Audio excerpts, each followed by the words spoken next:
Good afternoon, ladies and gentlemen. Welcome to our virtual Info Day. My name is Beatrice Coda and I work in CINEA. I'm the head of unit of the CEF Energy and Renewable Energy Financing Mechanism unit.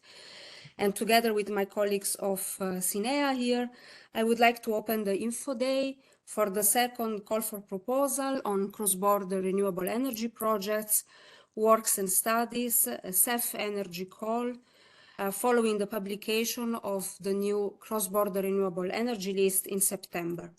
The call makes available 50 million euro indicatively for studies and works, and it is open until the 6th of February 2024. Please note that, and I will explain it later on in the course of the presentation, that the list of the cross-border renewable projects is not yet officially entered into force, and this is expected for mid-December after the non-objection period of Parliament and Council. And in that moment, when the list enters into force, we will also open for submission the call. But in the meantime, the call is open for what we say for publication. So you have the possibility to make yourself acquainted with all the call documents. Now, this Info Day, the program that we have for you today, covers the priority of the call for works and studies, and with the following agenda. So I will present a little introduction and on the Connecting Europe Facility Energy Program. This will be followed by a presentation from DG Ener colleague on the policy context for renewable energy. Then we will move to detail this presentation on the evaluation and selection process. And at that moment, we suggest to take a break and to answer to your questions. You are free already to start putting questions in the chat, but I suggest we take it, really a dedicated moment to take all, let's say, to answer all your questions at that moment. We will have a short break, and then we go into the second part of our program, where we will explain to you in detail, really, let's say, practical tips and practical advices on how to submit and prepare a successful proposal. This will be done by my colleague Teresa Koenig, and then we'll go to presentation on how to, let's say, respond to the features and budget and procurement. This will be done by Gianluca. And then again, how to submit a presentation on how to submit a proposal in the funding portal. And then this will be a presentation done by Gloria, and this will be concluded, the program will be concluded by a presentation on the legal rules and rights and obligations of the successful applicant, so the beneficiary, and our legal advisor Giulia will join us for that. And that will be, let's say, we will arrive close to the end of the program. Again, it will be an opportunity for let's say, all to reply to all your questions on the second part of the program. I also would like to say that this program this afternoon is recorded, so we will put the recordings on our website. So you are, let's say, free to go through the slides and, again, let's say, at your perusal. If we are fine with that, I like to start and open the info day by giving you some updates on the CEF call and the CEF program. This is a slide, and probably some of you have already seen concerning, our agency, CINEA, that plays a central role in the delivery of the European Green Deal by the programs that by managing the EU funding programs that have been delegated to the Commission, from the Commission to CINEA, one of them being the Connecting Europe facility in the sector of transport and energy. And if we go to the presentation of the Connecting Europe facility, a little bit more in detail, you might know that this program supports infrastructure and connectivity in Europe across 3 sectors, so transport, energy, and digital, by developing and modernizing the trans-European networks in the 3 sectors. And by the overall program makes available 33.7 billion euro and distributed with, let's say, across the programs, with the majority of the funds going to CEF Transport, with 25 billion euro. For energy, we have a sum dedicated of earmarked of 5.84 billion euro, and digital around 2 billion euro. The CEF program puts also emphasis, and this is also something that we will touch upon later on when we will describe the award criteria of the call, synergies across sectors, the 3 sectors of CEF. Now, when we look at, let's say in particular, what the Connecting Europe Facility program does, as I mentioned, it is really focused as an objective to transform the European energy infrastructure into a more resilient, greener, digital, and particular cross-border, let's say, network. And traditionally, the Connecting Europe facility has been a dedicated funding program for the Trans-European Network projects, so under the TEN-E regulation, what we call projects of common interest. But as of 2021, a new category is available for funding, what we define cross-border projects in the field of renewable energy. This new category of projects, and our colleague Vasil from DG Ener will present to us in a moment the rationale and the policy background on that. This sector specifically, or window, how we want to call it, focuses really on the cross-border cooperation between member states in the deployment of renewable energy in Europe. For this program, which is, let's say, specific window, we have, let's say, there is an earmark of 875 million euro until 2027. Which is the end of the current MFF. And if we look at what is the state of play of CEF Energy program overall, so from 2014, when CEF Energy was, let's say, set up until now, we can see that so far we have spent around 6.3 billion euro for a total of 167 actions, sorry. The majority of the funds have been allocated to PCIs in the sector of electricity, gas, smart grids, and CO2. And the CBRES, so the Cross-border Renewable Energy Projects window, it's a new, let's say, sector. So we are building up the portfolio and building up also the number of projects. And you are across the participants belonging to these projects. So we are building up the portfolio and the number of projects. So far in the cross-border sector, we have launched 3 calls from preparatory studies. One is in fact ongoing, and 2 calls for studies and works. So this is in fact, in 2023, this is the ongoing second call. I can already say that well, we have allocated so far between these calls, closed calls, 5 actions for a total of 22.7 million. But we plan to launch a call every year for studies and works until 2027 for the CBRES sector, together also with the status call, so which is a call that it's independent from, you know, from receiving grants, but it's this kind of, you know, expression of interest call.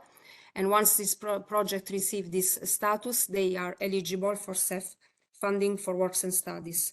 So to retain, this is the second call for studies and works in CBRS. And we plan to launch at least, let's say, one call per year on studies and works in CBRS until 2027. So more to come from the CEF Energy program to support the cross-border cooperation for renewable energy in Europe. I would like to close here this first part of the presentation and give the floor to Vasil from DG Ener, our colleague. We will provide you policy context and key messages also in relation to the current call for CBRS projects. Vasil, please, the floor is yours.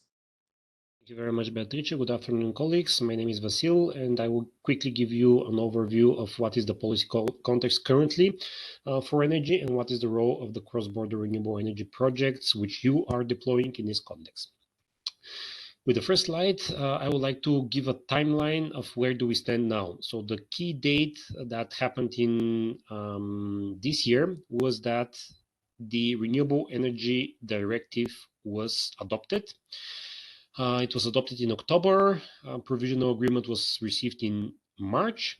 And the main result is that the new revised Renewable Energy Directive codifies an increased ambition for a share of renewables in the gross final energy consumption in the EU by 2030. This new share is 42.5%. A couple of key events before that were that in May 2022, the Commission adopted the Repower EU package, which was a response by the EU to the war in Ukraine.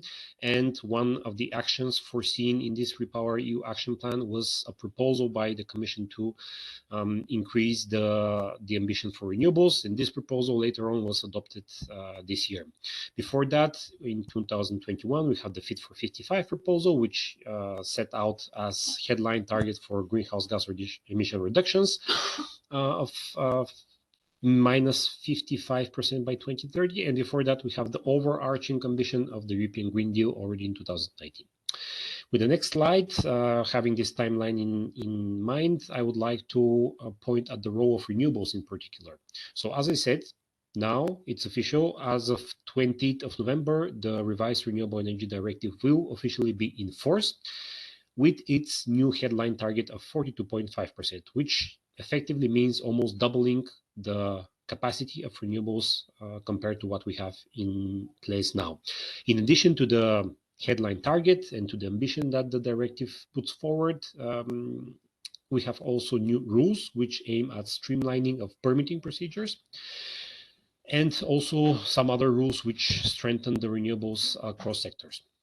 In addition, we have still the emergency regulation from December 2022, which accelerates the deployment of renewable energy by providing shortcuts to the permitting procedures for a certain type of renewable installations. This regulation will continue to be in force until July 2024. And a role of renewables is very prominent when it comes to the actions to reduce the dependence on fossil fuels, and notably imports from Russia, where the accelerated deployment and the projections for new installations of renewables are to replace around 50 billion cubic meters of gas imports. And there, in terms of the large scale of the cross-border renewable energy projects, they could have even further role, because for some of the countries where those projects taking place, they truly have an impact on the energy security, and they have also a large share of the decarbonization ambition in those countries.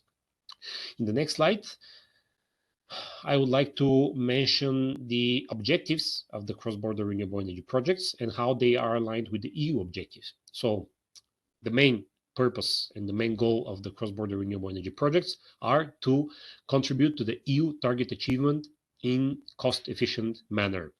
Currently, the demand is over 1,000 gigawatt capacity of renewables altogether compared to what we have today, which is 400 gigawatts. So as you see, the increase is more than twice, and part of this additional capacity will come also from the projects that you are developing. Another objective of the cross-border renewable projects, as outlined in the CEF regulation, is to help the uptake of innovative renewable technologies. In that regard, please mind that the new Renewable Energy Directive has a dedicated indicative target of 5% for innovative technologies per member state.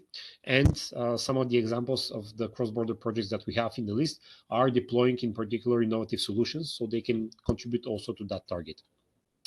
Another objective, according to the legislation, is the integration of renewables through energy storage, through power-to-X solutions, batteries, conversion facilities.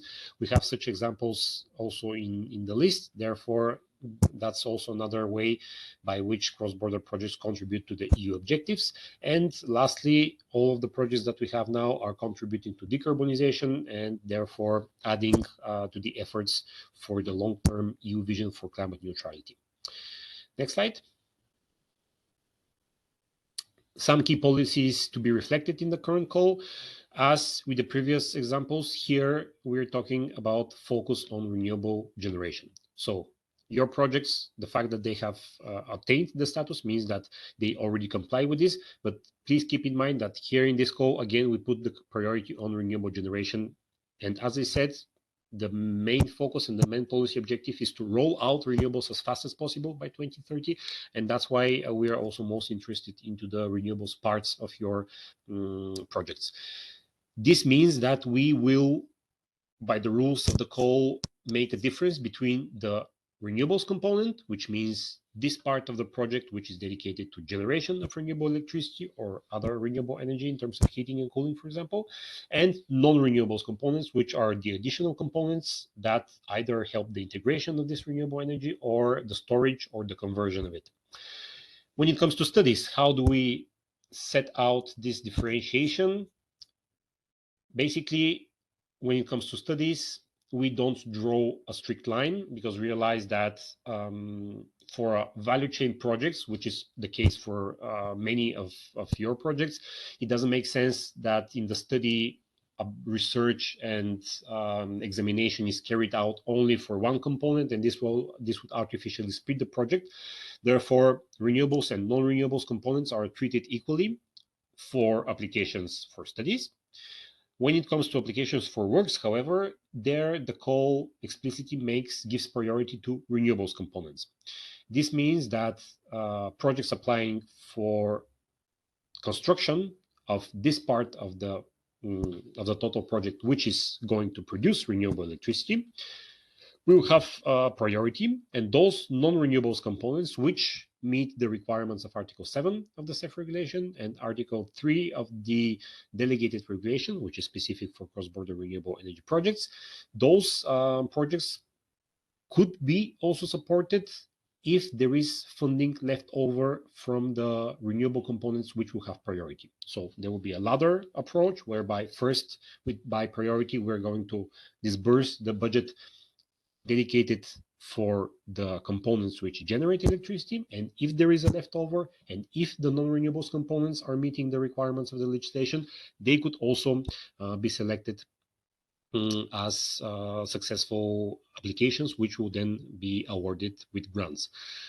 Another key aspect is that we want to avoid overlaps between the infrastructure investments according to the 10E regulation and the funding for cross-border renewable energy projects. This means that components, non-renewables components from projects, which clearly fall within the scope of the 10E regulation, for example, interconnectors, or for example, facilities for the transport of renewable fuels, those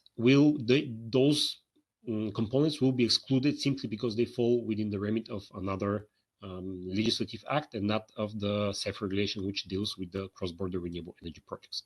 So with those considerations, I would like to conclude my my presentation, and keep in mind that also those aspects will be further developed in detail in the upcoming presentations. Thank you very much. Beatrice, back to you.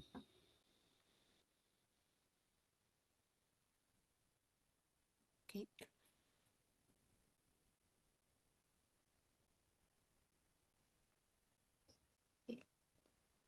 Thank you very much, Vasil. So back to me with a presentation of, let's say, the call, the steps for what concerns in particular the evaluation process and the award criteria. Let's start first of all by recalling the timeline of the call. So we have published the call on the 18th of October. We will open the call for submission, as I mentioned at the beginning, on the 19th of December 2023, once the new CBRS list of projects will have entered into force. In the meantime, you have received by the call publications, all the documents are available, and you can already, start to prepare your application. And we hope that today's info day will also result, let's say, in advancing your application by clarifying all of your doubts.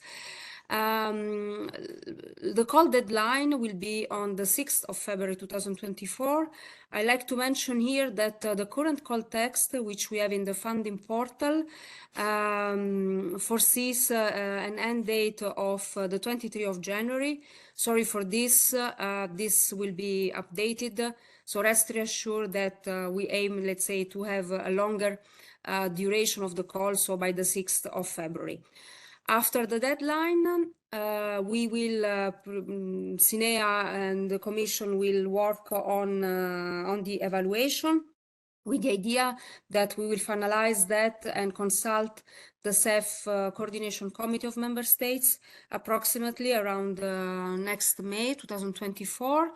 And following that, we can launch the grant preparation process with the successful applicants. And the expected signature of grant agreements is, let's say, around after 6 months from the call deadline. We have, say, by August, September 2024, we have an ultimate, what we call time to grant. So the ultimate deadline for achieving a successful, let's say, completion of grant agreement is 9 months from the call deadline. So by November, early November 2024. Let's look at, let's say, the steps, what happens after the submission, and what are the, let's say, what is the process and the principles for the evaluation and selection. So in these slides, you can see that once we have received all the applications, CINEA will do what we call preliminary check. So it will perform the admissibility and eligibility check. And only the applications that have passed this first stage will be evaluated. So there will be an assessment per the award criteria. We'll do an operational and financial capacity check, and we will, evaluate your entire proposal, also in compliance, for example, with EU rules on environment or public procurement and so on. Following, let's say, this first stage, which is what we call a technical evaluation, there will be a final committee which will recommend a draft list of proposal for selection. And the next step is that we will, let's say, the draft list of proposal will go, let's say, there will be what we call a selection decision prepared, which will go through the Commission inter-service consultation. As I mentioned earlier, the member states committee, so what we call the CEF coordination committee, will be consulted, and then we will start by then informing applicants, starting the launch of the grant agreement preparation, and in the meantime, the Commission will adopt the Commission selection decision. Let's go a bit through what are, let's say, these criteria for admissibility and eligibility. As I mentioned earlier, only the proposals who have passed this will be evaluated afterwards. I would like to stress that because sometimes we receive complaints from proposals who have not passed the admissibility and eligibility check, and they still would like, feedback from the evaluation. So this is, in fact, not possible because only proposals who have successfully passed the admissibility and eligibility check according to the call rules are evaluated on the basis of the award criteria. So in order to be admissible, the proposal must be submitted by the deadline, which is strict 5 o'clock Central European Time, which have to be submitted by the funding and tender portals. They have to be complete, and my colleagues will afterwards present to you what are all the documents that you need for submission. We cannot follow up on missing elements, so make sure really before you submit the press button that your application is really complete, so take sufficient time for that. Your documentation must be readable, accessible, and printable. And there is also a limit to the Part B of 120 pages. This is the first check. Then we talk about the eligibility checks. So what does it mean to be eligible? So there are, let's say, we look at two types of eligibility. One is about the scope of your proposal, and the second is about your eligibility as an applicant. Let's focus on the eligibility of the proposal. So in order to be eligible under the current call, the proposed project must contribute to what we call the Cross-border Renewable Energy Projects, as identified in the Commission Delegated Regulation 2022-342, which will be updated by the new Delegated Regulation, so by the new CBRS list once it enters into force. And here we distinguish the scope of your proposal between, let's say, what we call studies and works. And so this is a bit the scope of your application. You can see here, it's basically the definition that you find in the CEF regulation.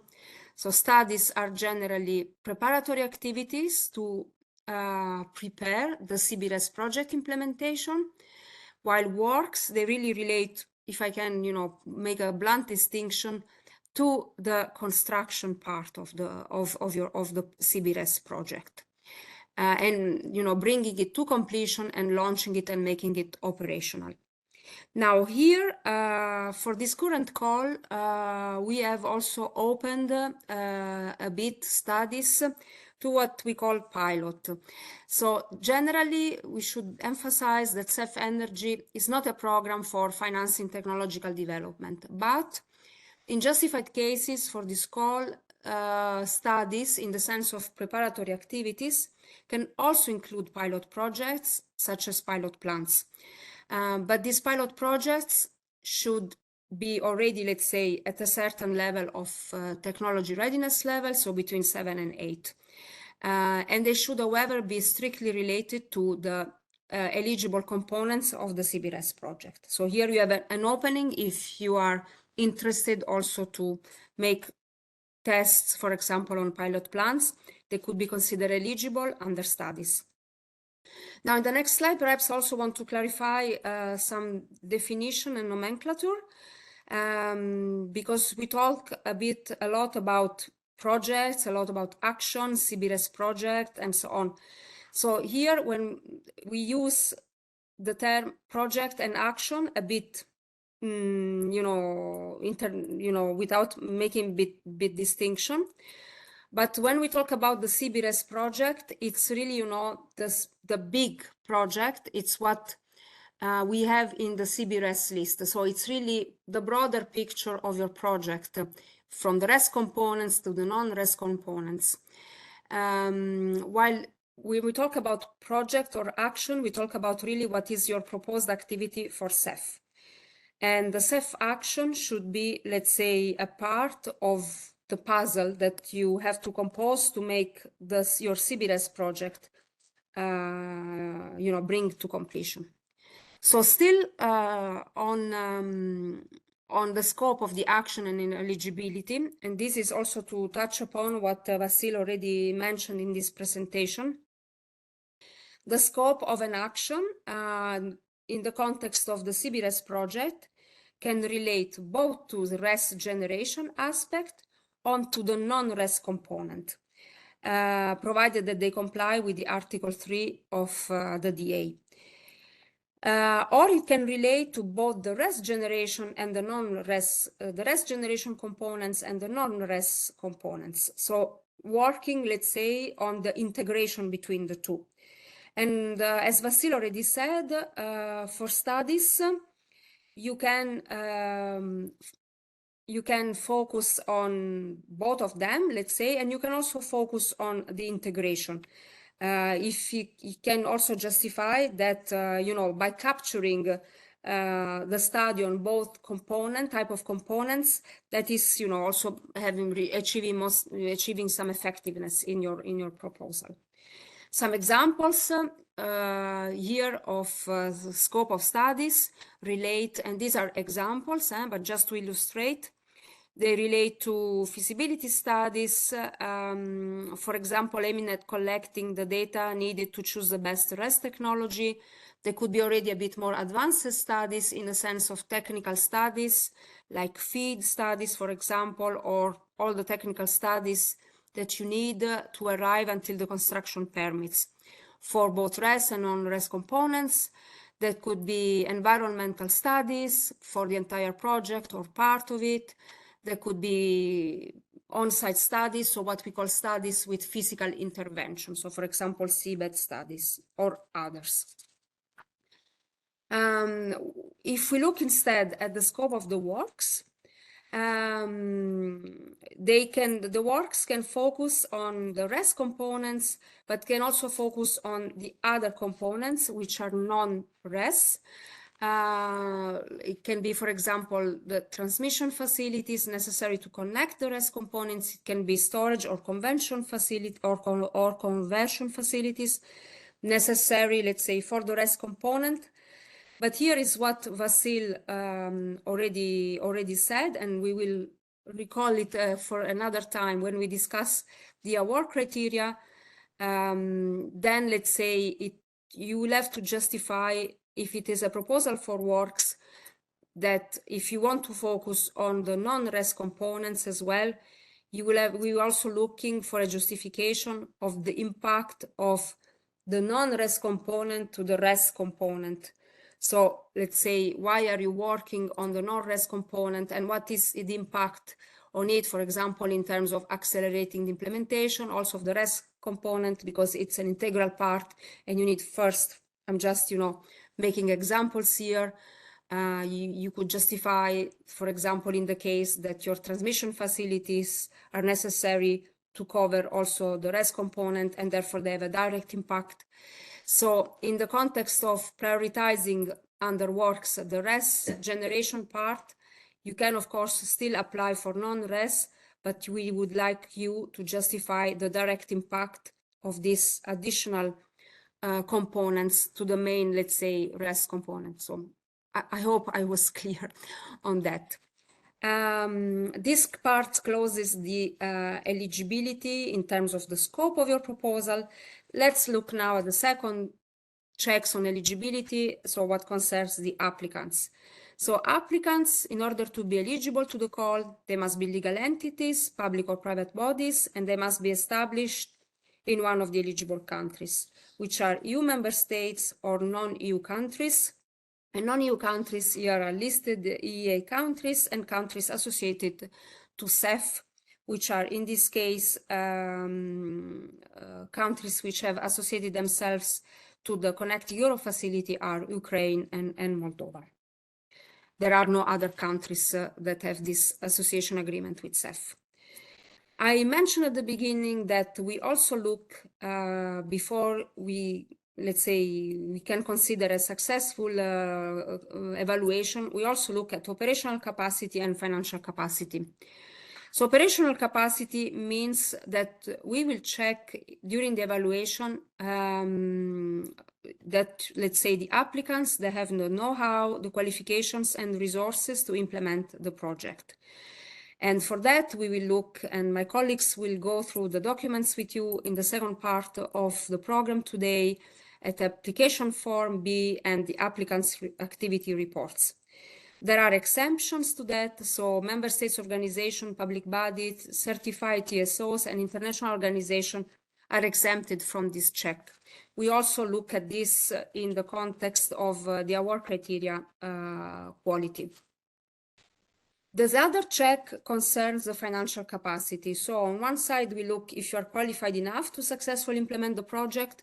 On the other side, we look whether you have the sufficient financial resources to successfully implement the project, because by CEF, we only give, let's say, a co-financing part, but you are expected to bring, let's say, also resources at your side. This check is done only for applicants which have successfully completed the evaluation process. So it will be done afterwards by European agency, which is called REA, on the basis of the documents that you will be requested as a second stage to upload in the participant register during the grant preparation. So this is a check which is done not let's say in the first moment, but only, let's say, if you are selected. Again, here there are exemptions for public bodies, TSOs, and member state organization. And if you are requesting less than 60,000 euro, we will not do this financial capacity check. Let's move to the award criteria. And this is, let's say, quite important part of your presentation,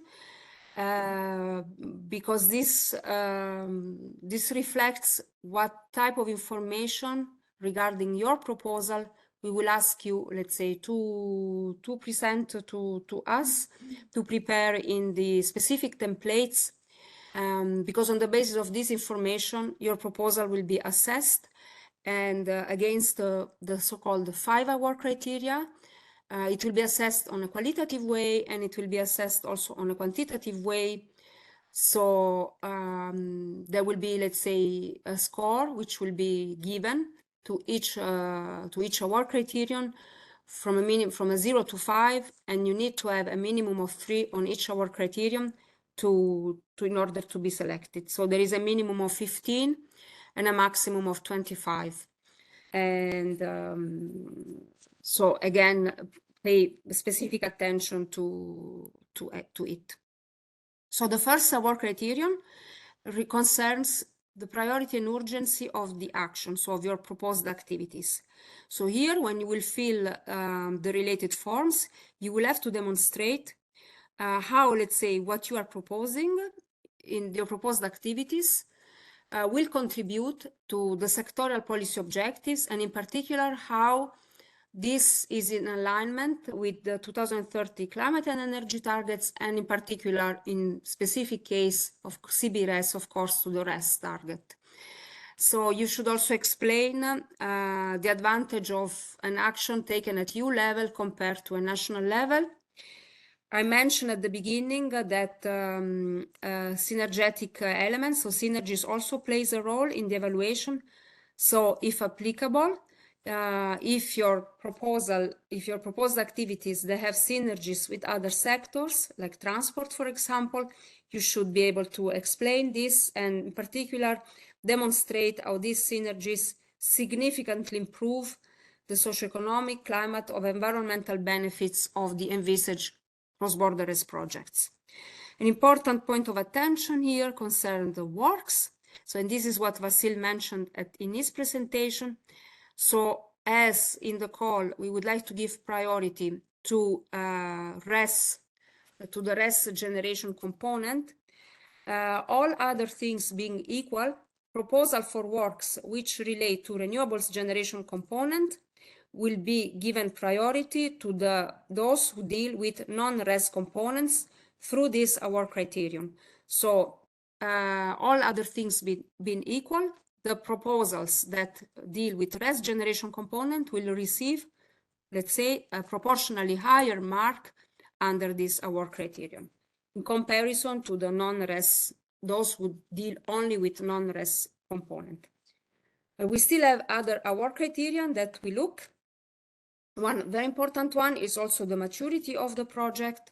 So here we would like you to explain that the projects is sufficiently, so your proposed activities, again, are sufficiently mature to be financed under this call.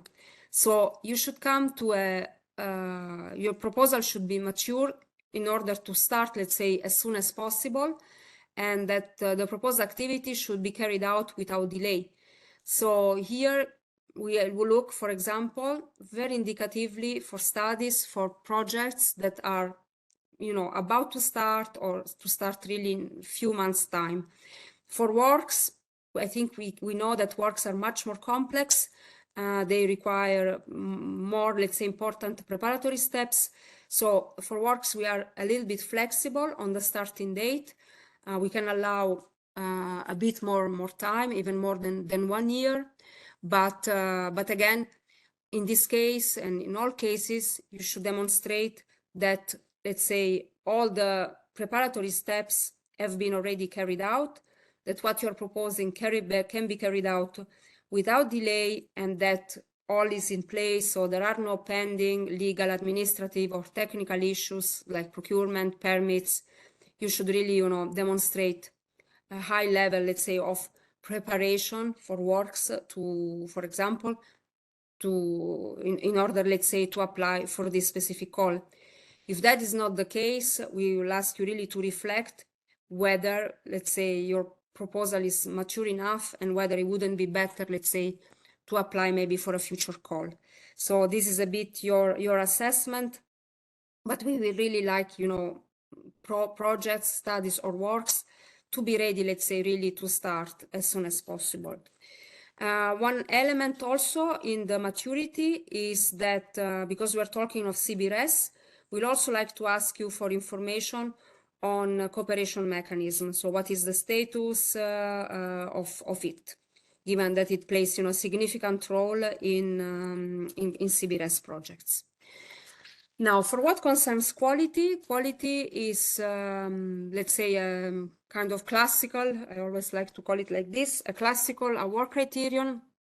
Because there is where we look at, first of all, at the resources needed to implement the project, at the implementation plan. So how are you gonna, the soundness of the implementation plan that you propose. So from a financial point of view, but also really technical point of view.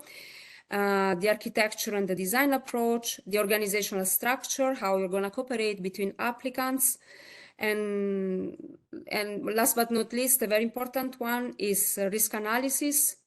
So what are the identified risks in implementation of the project? What mitigation measures you're putting in place? Another point of attention concerns the project management, description, the quality assurance, the control procedures. And that in CEF we don't like, let's say, to finance project management costs. So make sure that you allocate, let's say, the resources really in the main activities of the projects. And in any case, the project management costs should not exceed 10% of total project cost. We will, if there is, let's say, if the cost exceed this 10%, we will cut them during the evaluation. Now, for impact, that's quite complex, let's say, our criterion, because it covers several elements. First of all, for both studies and works, impact covers, let's say, the assessment of the need to overcome financial obstacles. So if you are asking, let's say, CEF support or public support, is because, let's say, there are financial obstacles in implementation of the projects, such as those generated by insufficient commercial viability or high upfront cost or lack of market finance. So here you really have to explain very well what are the financial obstacles that you're facing in the implementation of the proposed activities. We will also assess the cross-border dimension of the project. This is valid, what I said, for studies and works, but for works, we look much more in detail at the proposed activities, and in particular, we look at the economic, social, and environmental impact and the climate impact of the project. And in particular, and this is a requirement of the CEF regulation, that if you are requesting grant for works, you have to demonstrate significant cost savings or benefits in line with the CEF regulation. In order, let's say, to receive a minimum pass score of 3 under this criterion. So that's why it's, I mean, we will also, colleagues will explain this in the context, for example, of your CBA. So the benefits of the project must be really significant in order for you to reach, let's say, a pass mark under this criterion. Without that, the entire award criterion impact will be evaluated, let's say, with a score less than 3, and you will be discarded in this case. So for works, that is really, let's say, a crucial element to have it, you know, very well done in your application. The last award criterion concerns the catalytic effect. Again, here it's a little bit complementary to the explanation of financial obstacles part under impact. I like to divide it, let's say, conceptually in 2 parts. So while in impact, we look at an explanation from your side on what are the financial obstacles that you face. Under catalytic effect, you have to demonstrate that given the financial obstacles, why are you asking for the EU grant, and how will this facilitate or accelerate the envisaged cross-border RES projects or the envisaged, let's say, project? So it's really a justification of why are you requesting financial assistance.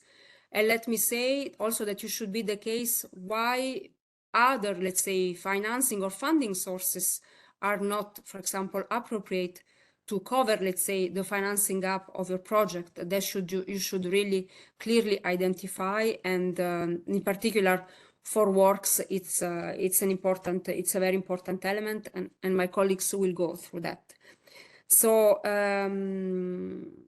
here under this criterion, you really have to make a very convincing case why the EU grant is really, you know, the accelerating is really what you need to accelerate the cross-border RES project. We like to say that CEF is really, you know, the last resort, especially for what concerns works.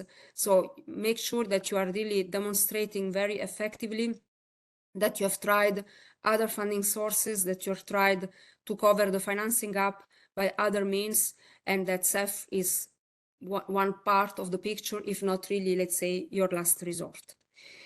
So this is catalytic effect, and by the way, you also have to cover whether you expect to receive other EU support, for example, under the Recovery and Resilience Facility. So that concludes, let's say, the award criteria, and now we go to what happens after the evaluation. So all proposals after have concluded the evaluation committee and the CEF committee will be informed about the evaluation results. And the successful one will be invited, as I mentioned earlier, to grant preparation, which is at that moment that you will receive a letter. It's not a formal commitment for funding because, as I mentioned, we have still some checks to be done, like financial capacity checks, exclusion checks, other legal checks. If you're not a successful applicant, or if you believe that the evaluation procedure was flawed, you can submit a complaint, and when you will receive a letter, there are several means of what we call redress, so you are free to choose one of them. And then the last slide is concerning the grant preparation, in what it consists. So in grant preparation, we are not, CINEA will invite you to discuss your grant agreement. The grant agreement is only, let's say, or the grant preparation is only a fine-tuning of technical and financial aspects. We are not gonna, and during the evaluation, you know, we evaluate the proposal as you have submitted. We will not ask you to, you know, to change drastically your proposal. So it will only be a fine-tuning. You will hear later on from our colleague, our legal advisor, what are the provisions in the model grant agreement. We can already say now that these are not negotiable, so don't think about changing them. And we will also give you, let's say, the link. You can already get familiar with that because the document is already, let's say, publicly available on the portal. With this, I'd like to conclude this presentation, which was already quite long. Thank you for your attention. And we are now to the Q&A session. The first question concerns that we have an investment to be carried out in a design and build mode. So should we separate the cost of design documentation from the overall task and include this in an application for studies? I think if you have an integrated, let's say, package of design and build, maybe only with one contractor, the way we go about this in CEF Energy is normally, let's say, that we can include this, you can include it in a grant for works application. So if it's like one contract that covers, let's say, with one contractor, or that covers the design and the building, so in the installation, we are fine also if you include this in the works application. This goes for your example, but it's a general question. We will apply for studies for the entire project. So yes, I would, let's say, if this contract includes really the construction and the building, I would, let's say that it belongs more together for a works. Yes, so where shall we list and describe our cost in detail? Is the template detailed budget table is only a summary. I think you can use that as a starting point. Then, okay, if there is a business plan, they can also use that. If it relates to a works application for works, you can also put that inside. I think this we will cover also in detail in the second part of the presentation.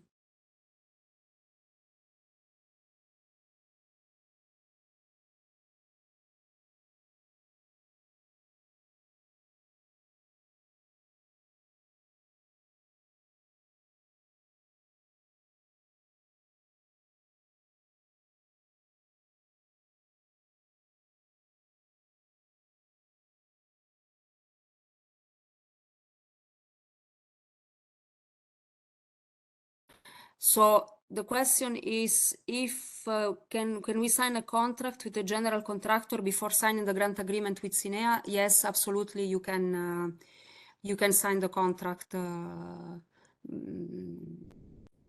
No problem. It would be in general also considered a sign of maturity. The only thing, so it can be also looked in a positive way. The only thing you have to take care is that the cost reimbursement, so the cost will be considered eligible from the date of submission of your proposal. So not before. So then, okay, we will see what will be the starting date of your grant agreement, but never, let's say, the cost can be considered eligible before the submission. Thank you for answering my question. Just want to precise the answer to the first question, because we intend to apply for both studies and works at the same call. And in this, we divided our project into the modes. So we plan to submit the application for studies for the entire project that include the cross-border connection with the pipeline, and with the works call, we would like to apply just for one module. So with this design and build, would it be a mistake if after consideration we decide to split it and split the cost of designing and build and just put it, separately in studies and works, only the building part? Because you said, you mentioned that it's fine to put everything in work part, But would it be a mistake if we just separate all the required documentation, all the studies needed for the entire project into the study call, and for works only the real building, let's say, part? Is it acceptable both ways? Just to, ensure that.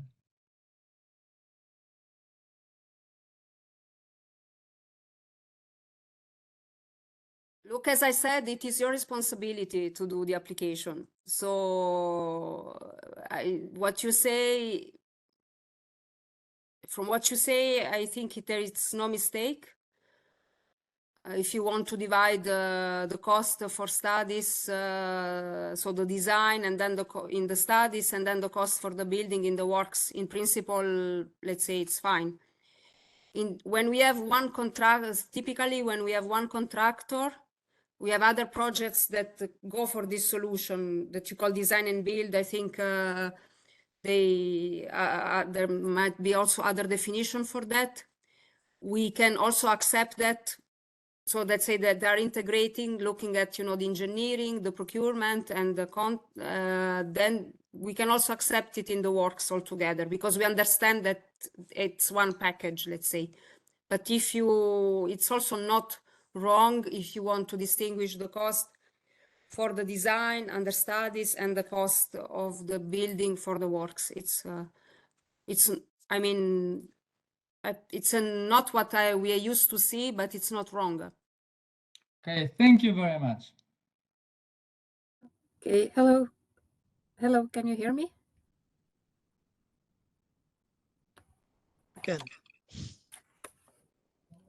Can you hear us, Kathleen?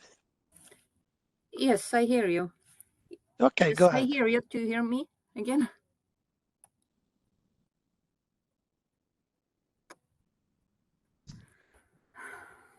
Yes, we can hear you.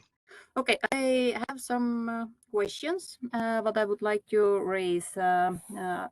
First one, does the catalytic effect need to be for both for the studies and for the works? Because I read from the call papers or the documents that it's needed for the works, but just to be sure, or is it also for the studies relevant? That's the first question. No, the award criteria is also applicable for studies. So it's the type of information that you have to put in, which is a bit different. And if you go and we will, let's say the colleagues will guide you through in the second part of the presentation, you will see that there are questions for studies and questions for works under that award criterion. But it's applicable to all. To all. So for studies, first both. Okay, clear. Yes. For studies, it's a bit lighter, let's say. Okay. But it's also applicable. Okay, clear. Then the second question, could you please explain, if possible, on the call documents, there was mentioned that the max support or the co-funding by the CINEA could be 50%. What are those criteria when you could lower like 45 or 40, or what is the minimum percentage of the support from the total costs?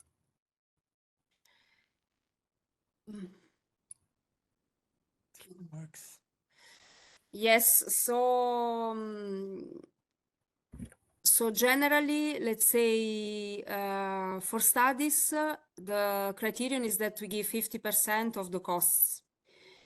Now it can be that during the evaluation, we can see that maybe some activities are not eligible, some costs are not justified. Then we will remove these costs, and then we will consider 50% of the cost that we have retained. Okay. Now for works, 50% is a sort of a maximum. Because of the cost which will be considered eligible, because we will evaluate really the financing gap of your project on the basis of in particular of the business plan and the level also of the significant benefits. So in that case, this will be, it's an assessment, a financial assessment that will be done during the evaluation. So it could be 50%, but it could be also less. In that case, in any case, we will establish, let's say, a maximum grant amount that will be, let's say, the basis of the grant agreement preparation, and it will be on the selection decision. Okay, So clear. let's say, to be clear, it's a bit complicated, but this threshold of the funding rate, it will be in such a way that we will reduce, if we need to reduce or not, after this assessment, we will reduce the grant amount. So, but the funding rate of the eligible cost will always be 50%. Okay, clear. I Thank hope you I was for that. clear, because it's Yeah. complicated in CEF Energy. But let's say we will cap the maximum grant amount if we need to, if it's considered necessary. But when we are at grant agreement preparation, and in the grant agreement, we fix the maximum grant amount, but you will be eligible for reimbursement of cost of 50% of your Okay, cost. clear. Yeah, clear. Clear? Thank you for that. Okay. And the third one is, for example, if it's prior to construction permit or after the construction permit, in some cases it's before or prior to construction permit will be issued, we need to do some steps regarding to the transmission grid. And for example, if we need to pay some kind of fees or guarantees for the transmission grid construction fee, will this fee then be also eligible for the co-funding by the European Commission? Just really simplified example. Yeah. Let's say that prior to the we submit the application to connect to the transmission grid, and the DSO says that you have to pay the guarantee fee, let's say 5,000 euros. Will those 5,000 euros then be also eligible for maximum 50% of co-funding from the CBRS? Yes. Do you mind if we come back to you on writing on this after the info day?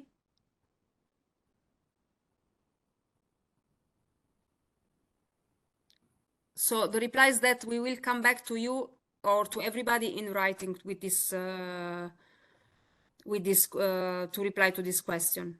Okay, I can write my question also via email to you, so it may be better for you to Okay, answer we have also. taken note. It's an important question. So yeah, it's needed to connect the RES unit into the transmission grid, and the 5,000 euro was quite a small number. Usually we are talking about millions. That's the reason, and this could have the catalytic effect very clearly. Let us come back to you and to everybody in writing with that. Okay, thank you very much. Thank you. All from my side. Thanks. Okay. So there is a question. You said that non-RES components will be funded with the leftover after prioritizing RES components. Do you mean leftover from each call or at the end of the funding period? Okay, perhaps to clarify is that the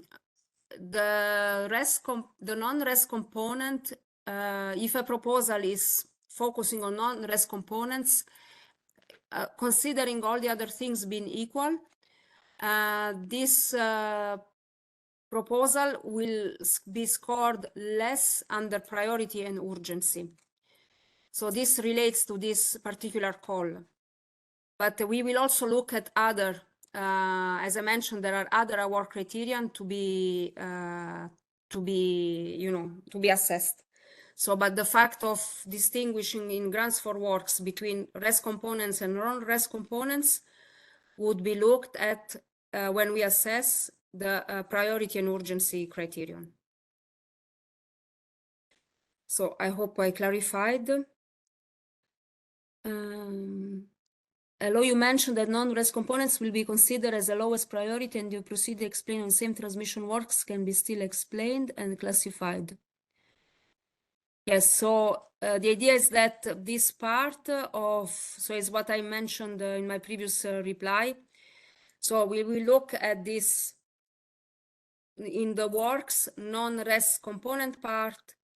If all other things are equal, the project should be ranked less, let's say, for what concerns the priority and urgency criterion. But let's say good proposal with good maturity, good catalytic effect and explanation of financial obstacles and implementation will be, all proposals will be assessed across all the other award criteria as well.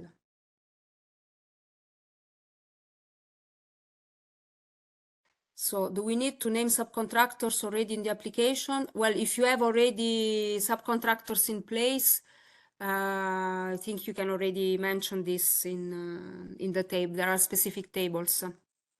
So and when instead subcontracting is not yet in place, you can already explain what you're doing, what stage of procedure you are, so that will be helpful.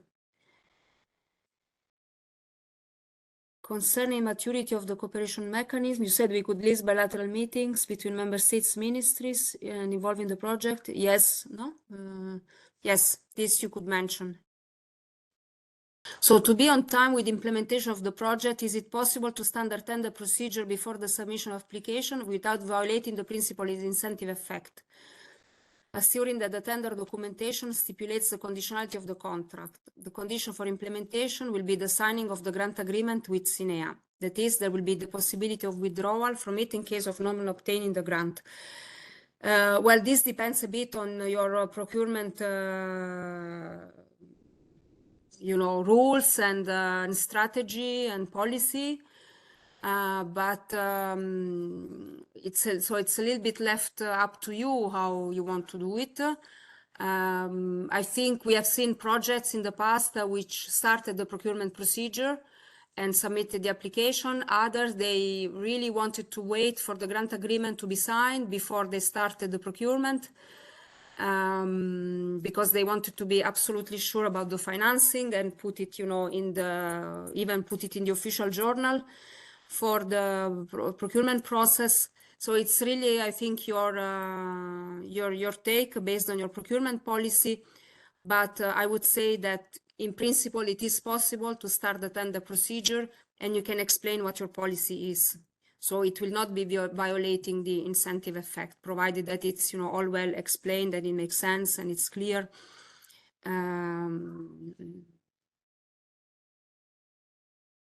It's okay.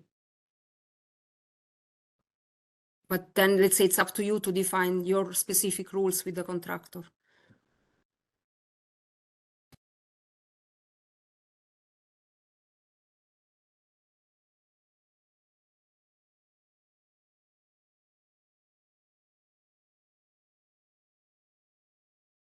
Okay, so I think if we don't have any more questions, we go, because we are getting a bit late. We go maybe directly to the second part of the program. I think this exchange was quite interesting because the questions, I think we found them very concrete.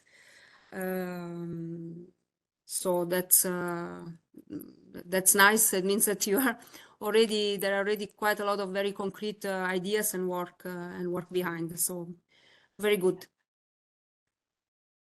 Okay, so if you don't mind, we move already to the second part, and Teresa will take over.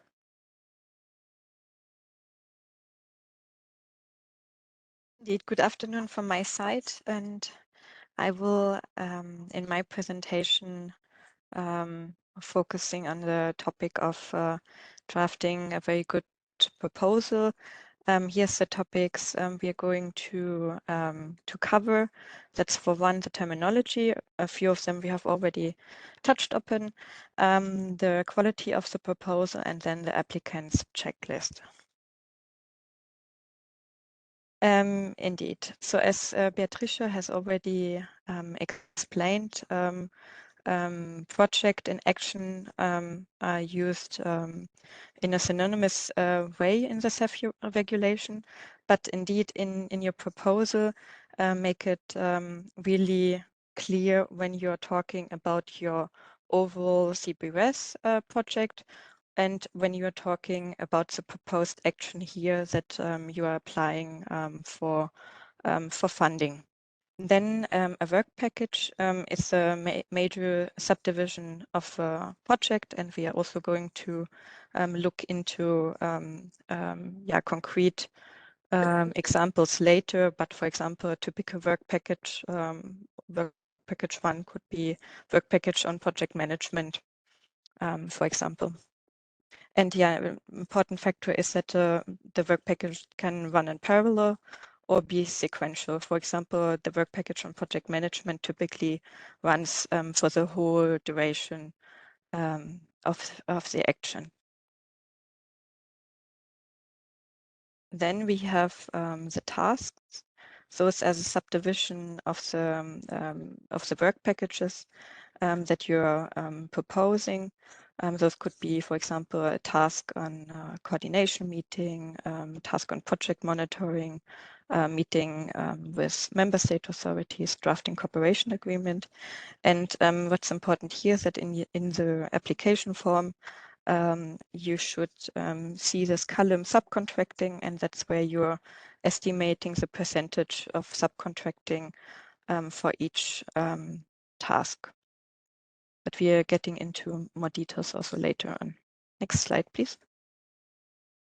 Then we have the milestones and the deliverables, and those are actually quite distinct from each other. Milestones, for one, is a major control point in the project that helps to chart progress, and a deliverable is a project output. And I'm not going to go into this examples here because we're going to come to that in a while. But what's very important is that they should not be the same. That's actually something to pay attention to, because we see it quite often that in grant agreement preparation that proposals have proposed the same milestone and the same deliverable, exactly the same title at the same time, but they should actually be more distinct from each other. Next slide, please. What is the reader looking for, and what makes a good quality proposal? We have put here a few points for you to consider. These are, for once, a simple language, avoid jargon, really imagine that the evaluator who's going to look into your proposal has no idea or background knowledge of the CBRS project that you proposed beforehand and that made you being included in the list. So someone will look in it with fresh eyes. So make it also for the reader and the evaluator as simple as possible from this aspect. Then, as a second point, make sure that the information is easy to find. And here, something very important to consider is that the evaluation is only based on the content that you provided in the application. So there will be no assumptions made by the evaluator or requests made for additional information. Only what's in the proposal will be used for evaluating your project proposal. Then for the third aspect, those are the mandatory annexes. We're going to go into this in a few minutes. And fourth, what can make your proposal be of good quality and also standing out is if you also include relevant maps, graphs, but those are voluntary. But those can, of course, make it also easier for the evaluator to understand what your project proposal is about. Let's come to the scope of the project. So these are the questions that actually will be or your proposal should be able to answer. For once, what is the project about? What are the technical parameters? Who will carry out the project? How and when will the project's objectives be reached? And why are you proposing this action? What are the expected results of the project?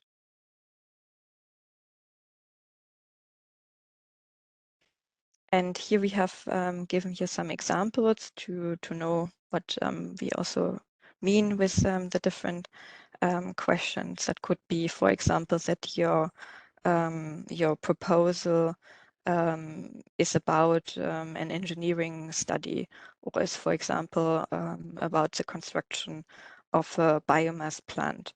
And who will carry out the application could be, for example, that beneficiary 1 will carry out a study, beneficiary 2 will carry out the construction of the windmills, but this will be done by subcontracting. Then again, you should indicate in your proposal under work package how much subcontracting is planned.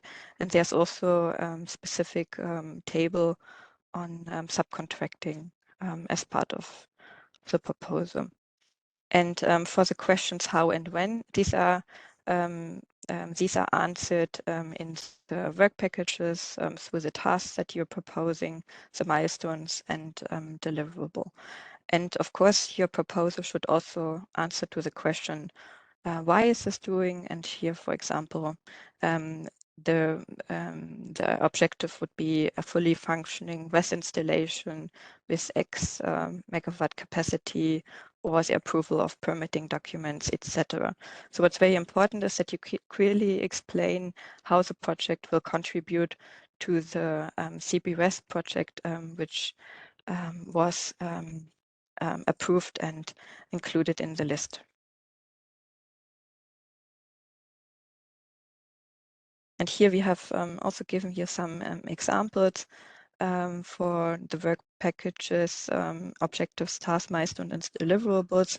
For example, a clear work package name matching its description could, for example, be a work package for the preparation of the environmental impact assessment, and then the objective of the work package would be accordingly to prepare the documentation for the EIA.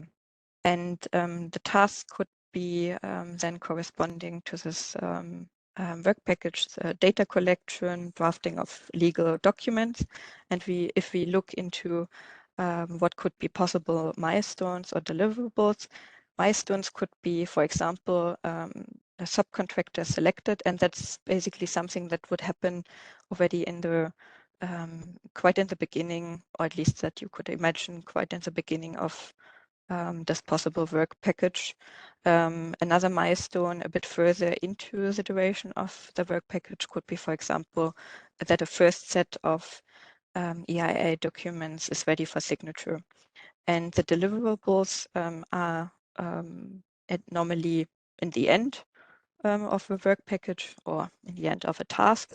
That could be, for example, a finalized EIA documentation. So here you see a bit of an examples. And if we go to milestones, and that is really, we call it the rules of thumb, because it's not set in stone. It's giving you an idea of how it should be, and then it's of course up to you to see what makes sense as well.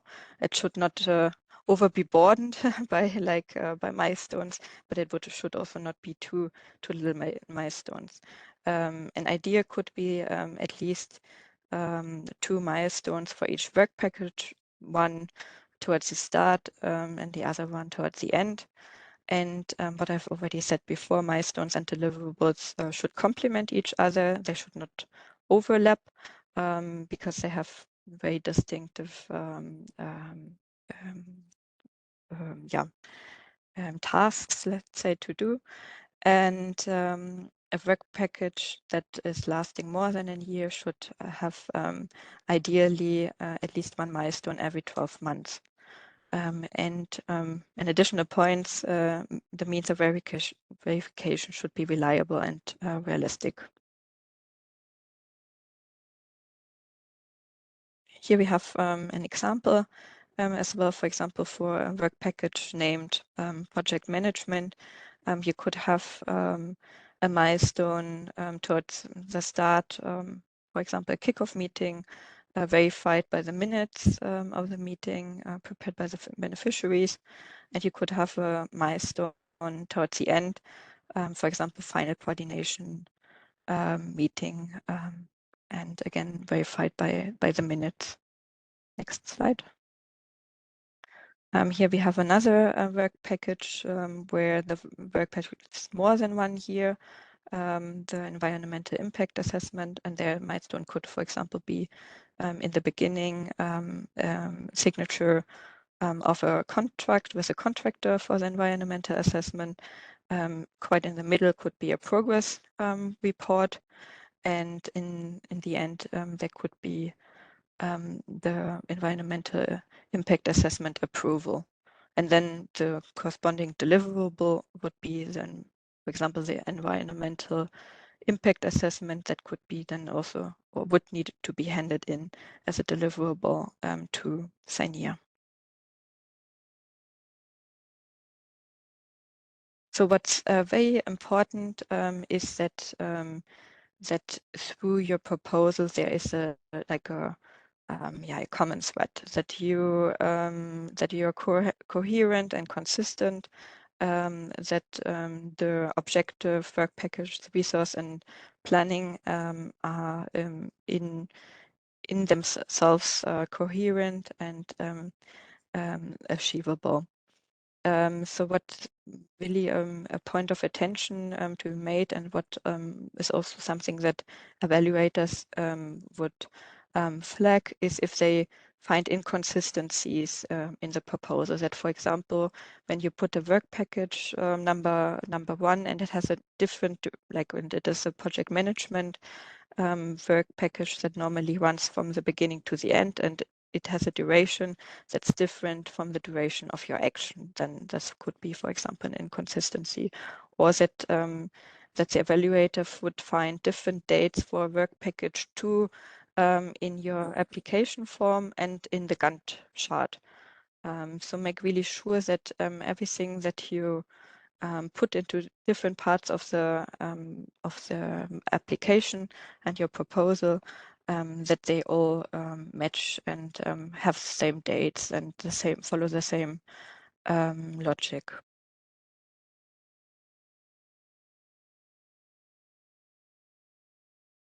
Another point to note is that the resources that you're proposing are justified and that they're connected to the project's scope. For example, that concerns human resources. Are they needed for your project, and how far? Then Beatrice has already made the point as well about the project management costs. So keep them as low as necessary, and definitely don't exceed 10% of the total project costs. And when you go into the risk assessment, also pay attention to that risk assessment, that it matches the complexity of your project, and that you identify adequate mitigation measures in your proposal already. When it comes to the duration of the project, we have a start date and an end date that you're proposing. The start date by default would be the same as the grant agreement signature date. The start date of your action could also be, if agreed with CINEA during grant agreement preparation, could also be after the grant agreement signature date, and your project could also start before the grant agreement signature date. That's also up to agreement with CINEA during grant agreement preparation. but in any case, it can never be before the submission date of your proposal. And you will also find a corresponding answer in the, that is quite a usual question that is normally raised, and you will also find normally the answer on the FAQ corresponding to that call. And then the closure date, you would need to define. You need to define also the date, the end date of your project proposal. In any case, it needs to be ending before 31st of 12, 2028, and that is date which you will also find in the call document for the specific call. If we go now in the list of necessary documents and annexes, we will find for both works and studies the application form Part A. That's the structured data that's introduced directly in the funding and tender portal. Then you have the application form Part B. It is a Word document that needs to be filled out and then uploaded as a PDF, and this one contains the technical description of the project. And a point of attention for this Word document, it's the same Word document, or it's the same template for studies and works. So there are parts in there that are either applicable for your proposal or non-applicable. So you need to pay attention when filling it out. There could be parts that if you're just like applying with a studies proposal, that there are parts that you don't need to fill out. But that's always flagged in the template. And as well, you will find some parts that are applicable for preparatory studies, and this is also not applicable for your proposal, because we're here with studies, CBRS studies and works. Then we have the detailed budget table per work package. It's an Excel to be filled in and annexed. We have a timetable Gantt chart, and here we give you also, or like we provide a template that you are very welcome to use for the Gantt chart. Then we have, and we are coming now into a few documents where I will go more into detail at a later point. That's the agreement by the concerned member states, the letter of support, the environmental compliance file, the annual activity report, and the list of previous projects. Next slide. An additional checklist for you if you want to apply with a works proposal is that you need an updated full CBA. You need a business plan and other assessments showing that your project is commercially non-viable. This is usually the business plan, the financial spreadsheet, and you need a fully fledged signed cooperation agreement. That's very worth underlying, because that's different from a studies proposal. And as I said, we're going to go now in a few of those documents, for example, the environmental compliance file, and this needs to be fully filled in for a works proposal and for a studies proposal with physical intervention. It needs to be filled in for each applicant and for each member state where the project is implemented, and it's then the competent authority in the member states that need to sign the declaration for monitoring of Natura 2000 sites, and they need to certify that there's no impact on the Natura 2000 areas. And if you are planning a studies proposal without physical intervention, you also need to upload this document, but then you click on the relevant option, which is study without physical intervention, where the red arrow points to. Click this option and then just upload the document. Next slide.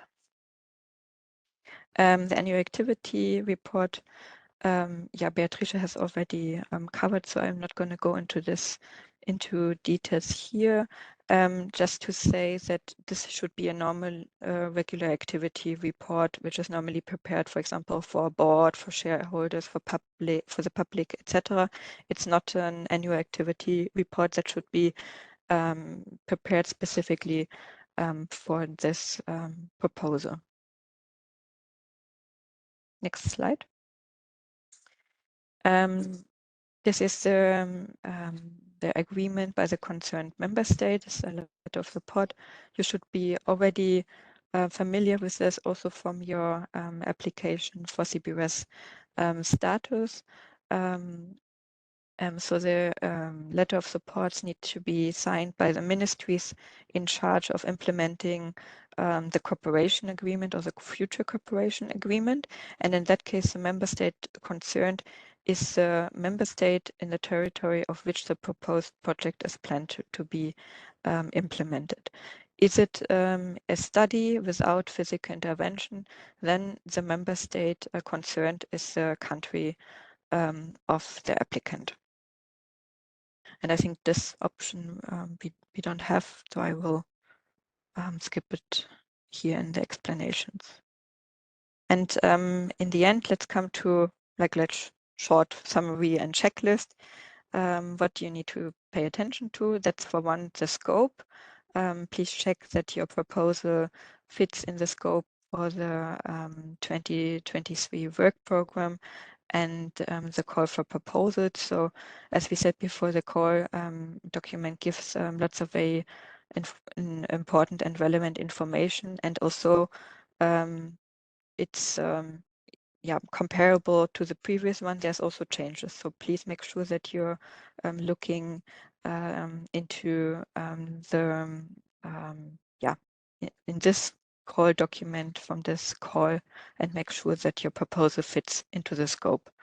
Then of course the deadline, and as we said before, this is the right one, is the 6th of February 2024, 5 o'clock Brussels time.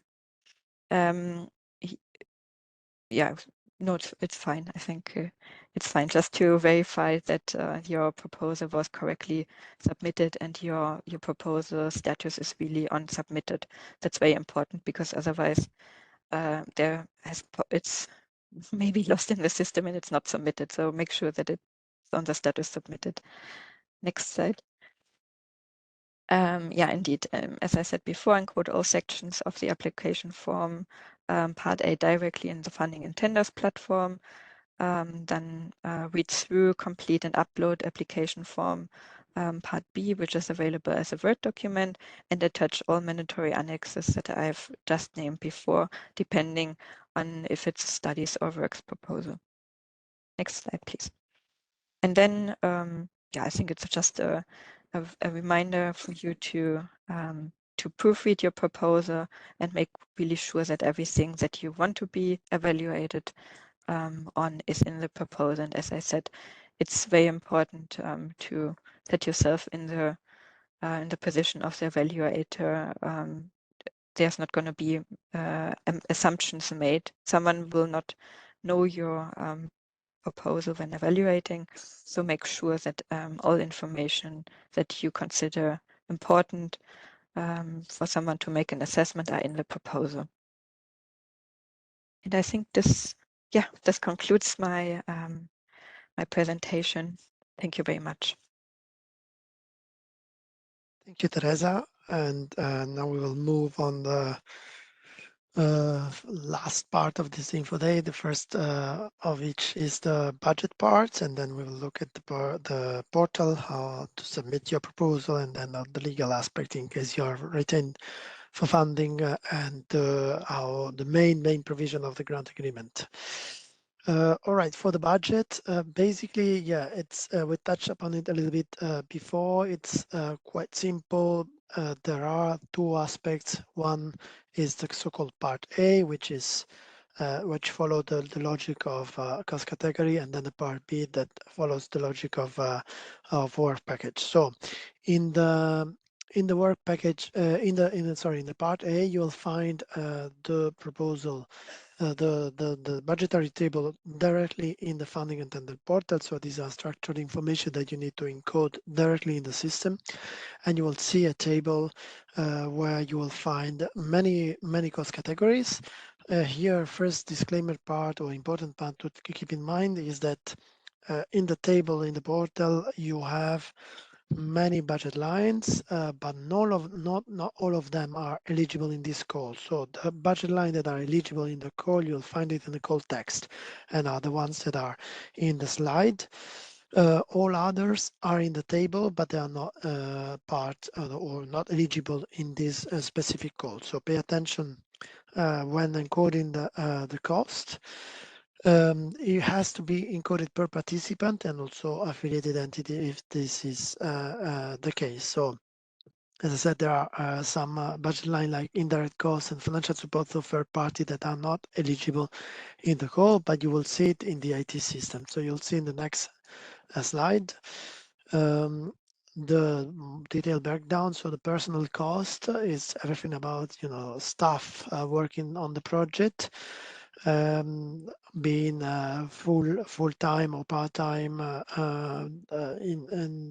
but all possible staff that is working on the project. Then anything that is related to subcontracting cost is so-called category B.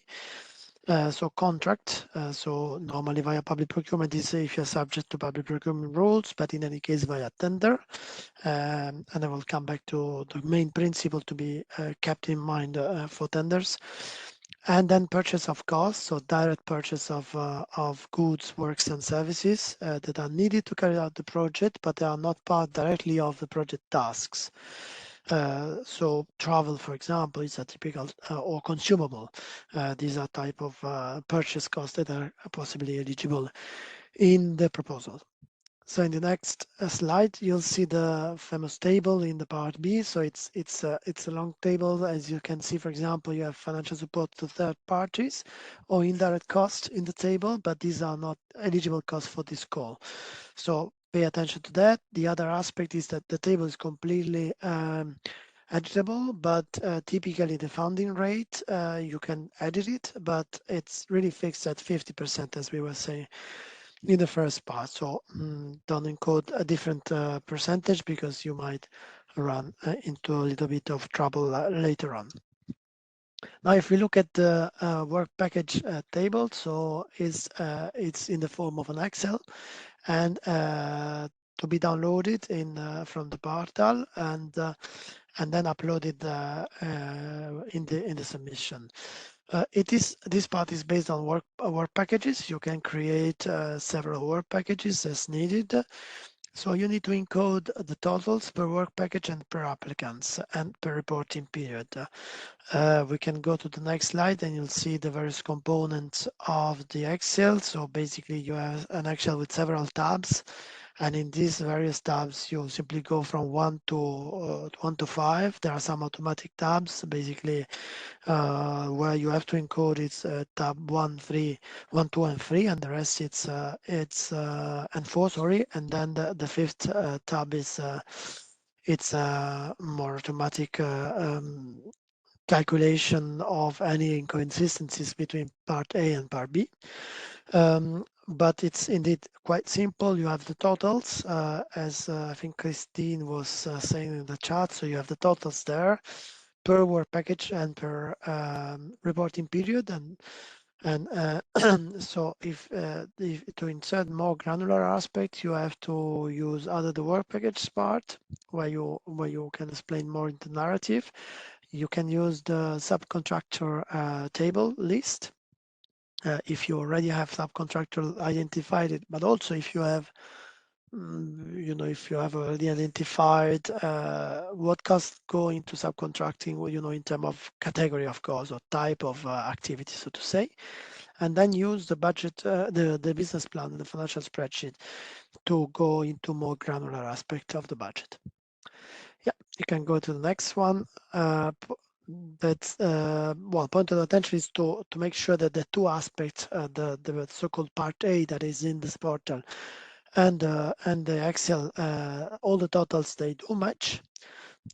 because in case there is a divergence, well, it's not good for the evaluation, and in any case we need to take a decision. So in that case it prevails the structured data that is in the part A, and in a way make sure that being either work package or cost category cost clearly can be linked to the tasks that you have explained in your part B. Yeah. In the next slide, we will you have the budget categories. This we went through, and you have, if you want to have more details explanation of these cost categories, you have also the grant agreement model. There you have the details explanation of the cost categories. And one aspect I want to touch upon is the aspect of public procurement. So we can have a look at the next slide. There's another one. Yeah, please go ahead.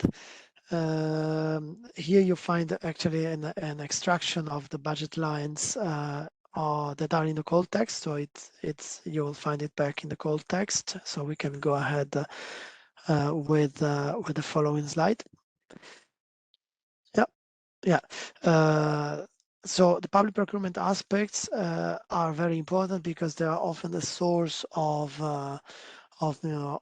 problems, sometimes of ineligibility. So we want to recall the main principles. So either you are subject to public procurement rules, so meaning that your authority or your organization is considered as contractual authority or contractual entity, so falls under the remit of the public procurement directives and then subsequent national laws. So in that case, you need to follow the applicable rule, or if not, in any case, you need to follow the sound financial management principle, because during the implementation, then your procurement or your respective financial management principle will be verified at the time of payment, and in case of non-compliance, this can lead to rejection of cost or reduction. What is sound financial management principle? You'll find it in the financial regulation provisions. Basically, it's the principle of economy, efficiency, and effectiveness, meaning that your choice must be based on the price, on the efficiency, and the effectiveness. Efficiency is, a good ratio between the resources that you have put into the tender and the outcome, and effectiveness, it's in a way that the tender leads to intended outcomes. So if it is a study that produces exactly the study that you wanted to have, normally we look at what is the best value for money, and a best value for money, there are many ways to ensure that, but as a minimum, if you don't have specific rules on public procurement, respect at least the three offer or the three quotes. So ask for at least a minimum amount of quotes, and do it in a traceable way. So that is very important, because very often applicant or beneficiary, they do that correctly, but they don't trace it correctly, and then it's difficult to demonstrate that you have applied sound financial management principle. And then you'll see other horizontal, so say, principle to respect in terms of transparency and equal treatment and non-discrimination. These are all very important to be respected in the case of tenders. You have a section in the part B of your proposal about procurement and subcontracting. So list there anything that is already identified at the submission stage, or flagged as possible tenders. And when you have it already flagged also try to explain what is the methodologies that you have followed, or what are the rules that you are respecting, so that we are sure that procurement rules are respected for your proposal. And then last but not least, that's a usual reminder we do on anti-fraud strategy, in case especially in the framework of procurement, but not only, you see a possibility of fraud, so an error that is made with intention of committing it, then there is online information. You have the link there to the OLAF, which is the European office in charge of anti-fraud, to report it. With that, I think that was my last slide. And we can possibly go to the next part of the presentation on the participants, on how to use the portal. So Gloria, the floor is yours.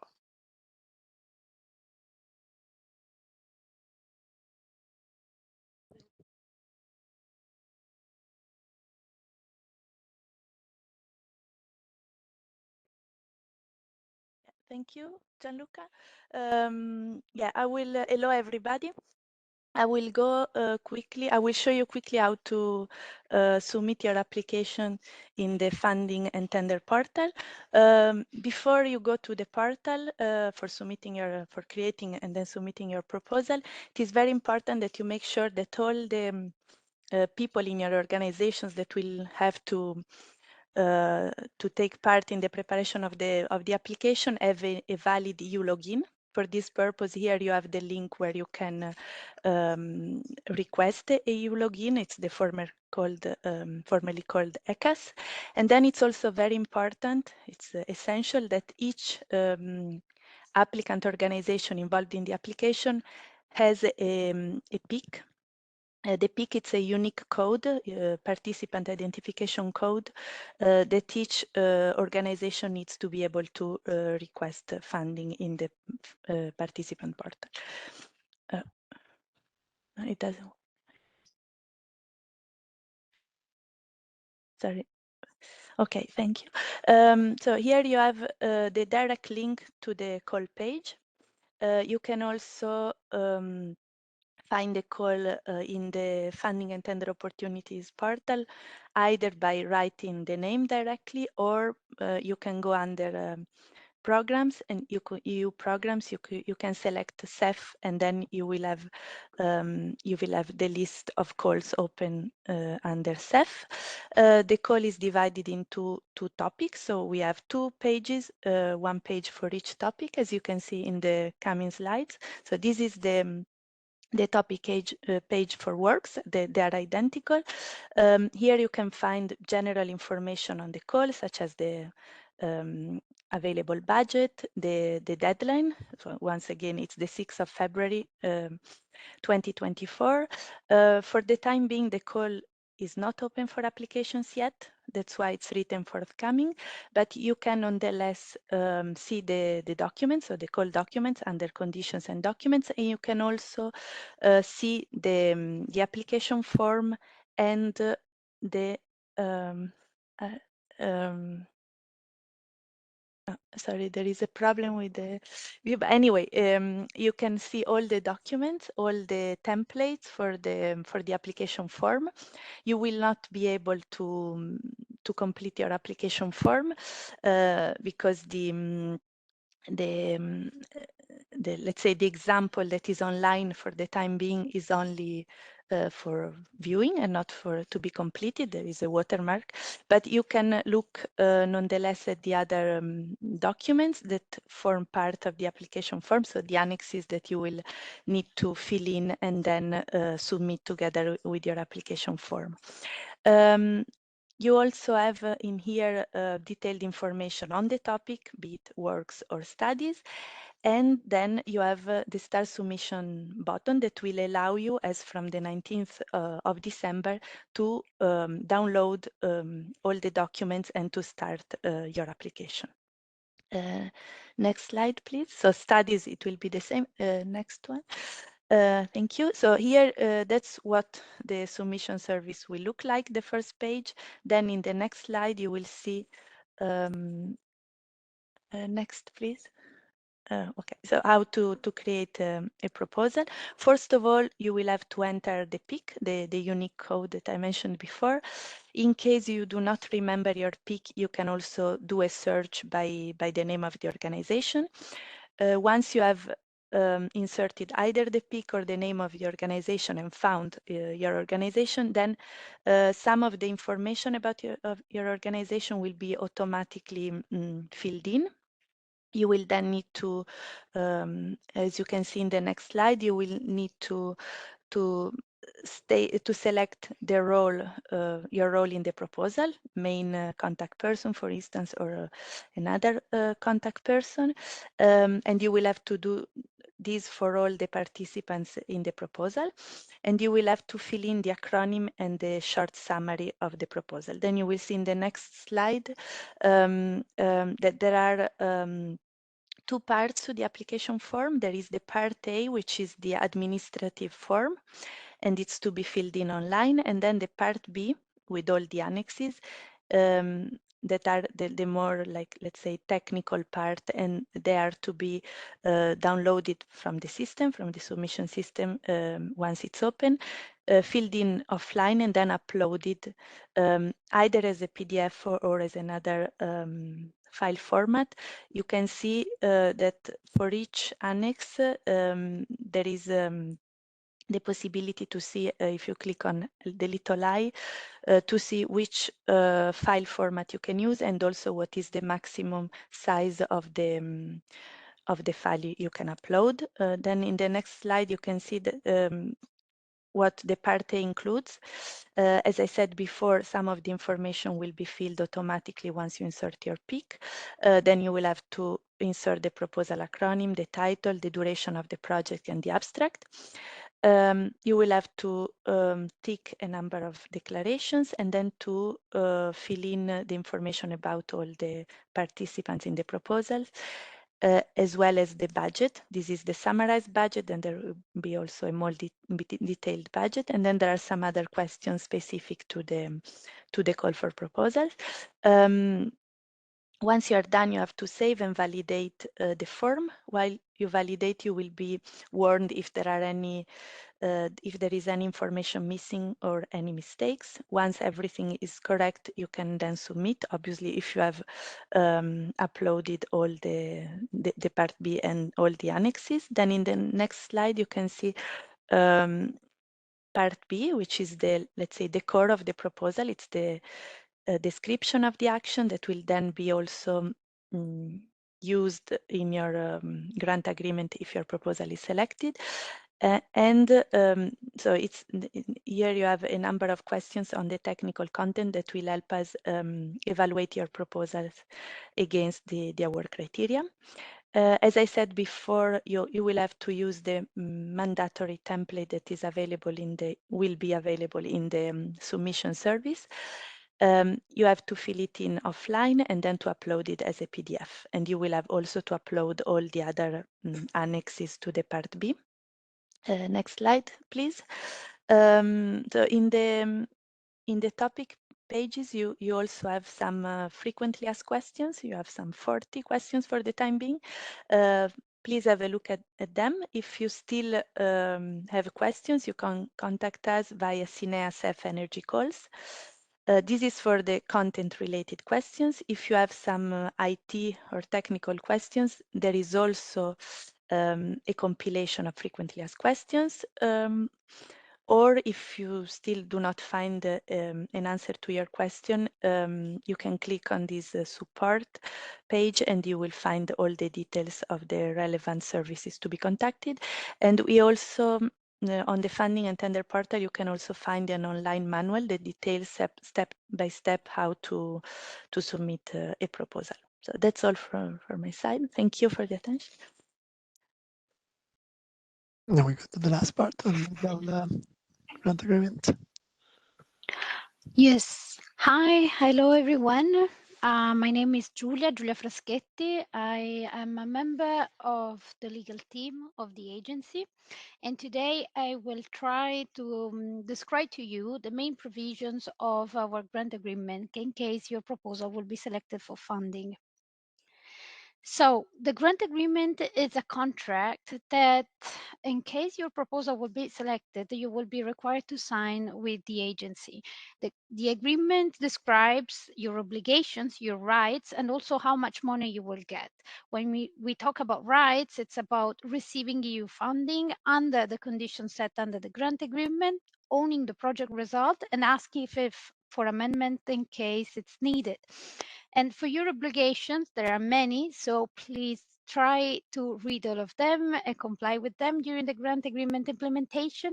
But the most important part is just to implement the project in line with the legal provisions listed under the Annex 1 of the grant agreement.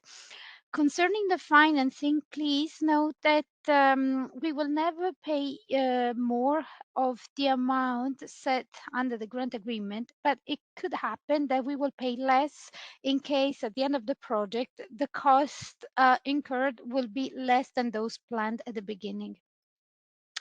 The grant agreement it's a standard document which has been agreed with the Commission services. It is fully managed via eGrant, our IT systems. All the communication must be done via the portal. I would like to attract your attention on the rights and obligations listed under the Annex 5 of the grant agreement, which forms full part of the agreement. So please also pay attention to this part. Who can participate in the grant agreement? Well, we have, as you can see from this slide, you can participate as a beneficiary, as an affiliated entity, associated partner, or subcontractor.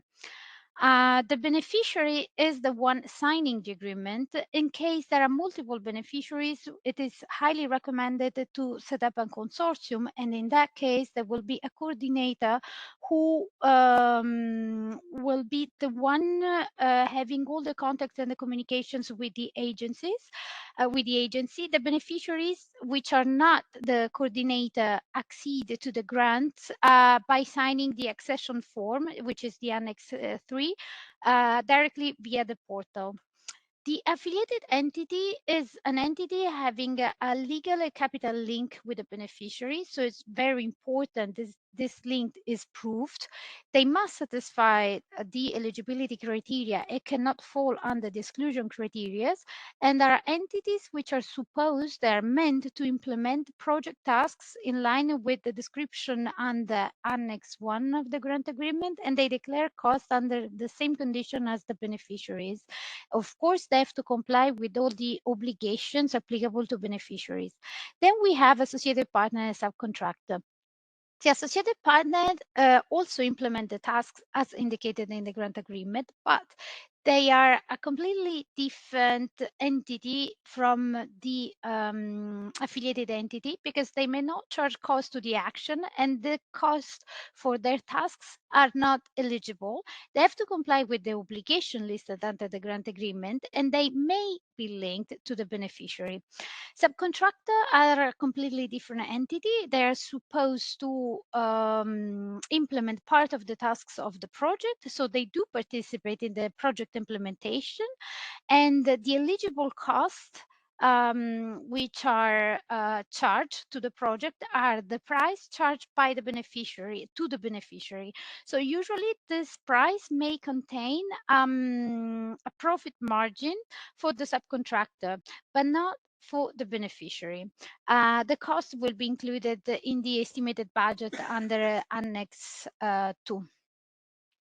Something more about subcontracting. So as I was saying, a subcontractor is supposed to carry out only part of the tasks under the grant agreement. They cannot perform the whole tasks assigned to the consortium. So it must cover only a limited part of the project. The beneficiary have a contract link. That's why the price charged to the project is the price charged by the subcontractor to the beneficiaries, and they will be declared as subcontracting cost. And the beneficiary must award the contract and subcontracts in compliance with some financial management principles, as Gianluca was saying before, meaning best value for money or lowest priced. and or public procurement rules, if applicable, making sure that there is no conflict of interest. About the responsibilities of the coordinator and each beneficiary. So we, as I briefly mentioned at the beginning, so the coordinator, in case of a consortium, is the main contact point between the agency and the consortium itself, meaning that he's the channel point for all the communication, is the one who is in charge to submit the pre-financing guarantees, to request and review any documents, to submit the deliverable and reports, to inform CINEA on the payment made. This last point is particularly important because the coordinator is the one who has the obligation to disperse payments among all the beneficiaries of the consortium. On the other hand, the beneficiary has also the obligation to make sure that all the information recorded on the portal are up to date. They must inform CINEA and the coordinator as well of any events or circumstance which may delay the implementation of the project, and that they have to submit to the coordinator in good time the pre-financing guarantees, the financial statements, the certificates on the financial statements, the deliverable, the project results, or following the obligation clearly listed under the grant agreement. These documents must be submitted via the portal. Concerning the reporting requirement, so as you might know, the action duration is divided to one or more reporting period. The language for the reporting is English, as it's the language of the grant agreement. So when we talk about reporting, we need to make a distinction between the continuous reporting and the periodic reporting. Continuous reporting meaning that the consortium has to report on the progress of the action, the state of the project, using the tool in the portal. For the periodic reports, there are some deadlines that needs to be respected. So the periodic reports need to be submitted 60 days after the end of the reporting period. And in this case, the report include a technical and also a financial part. Very important that these reports must be provided to the member states that support the action. For the payment arrangement, we have to make a distinction among three different kind of payments. We have the pre-financing, the interim payment, and the payment of the balance. The pre-financing is to give you a cash flow in order to allow you to start with your project implementation. It is paid within 30 days upon the entry into force of the grant agreement. The interim payments has a ceiling which goes to a maximum of 90%, and it reimburses the eligible cost claim by the beneficiary for the reporting period that is paid within 90 days, while the payment of the balance it's concerned the calculation of the final payment that you are entitled to receive based of the eligible cost incurred during the project life. Amendment. This is a right you have and you can exercise in case some important information needs to be amended. So then a change in the grant agreement. Of course, every amendment request must be duly justified. The request cannot have the purpose to make changes which would call into question the award decision or breach the principle of equal treatment. They must be signed within 45 days upon the reception of the request, and the amendment enters into force on the day of the signature of the receiving party, and it takes effect on the date of the entry into force or the other date specified in the amendment. Please note that there is a deadline to submit an amendment request, meaning that you can request for amendment only when the grant agreement is still into force, and so before the payment of the balance. If a modification is requested after the end of the project, but before the payment of the balance, in some justified cases, this request can be accepted, but it will be treated as an exception. Concerning the obligation that a beneficiary or a consortium has under our grant agreement, I would like to stress the importance of complying with the communication and dissemination and visibility activities, which are clearly listed under the Article 17 of the grant agreement. So the beneficiary has the obligation to present the project on his website or in social media accounts, and to upload the public project results to the CEF project result platform. In addition, the beneficiary also, they have to show the EU support and display the European flag and funding statement in their website and all the project deliverables which are accessible to the public. Then this is also a very important slide, because in case there are specific circumstances, please note that the amount of the grant agreement could be reduced. The grant agreement could be suspended or could be even terminated. The beneficiary may suspend the action in exceptional circumstances that make the implementation impossible or extremely difficult, or terminate the action in duly justified circumstances. At the same time, this is a power that the agency may exert too in case there are substantial errors, irregularities, breach of obligations under the grant agreement, or in case of major delays, and in case the objective of the action risks to not be achieved. So thank you very much for your attention. I hope you found my presentation clear. Thank you, Julia. And I think with that, we are closing a little bit the circle, because we are looking into what happens when you are selected.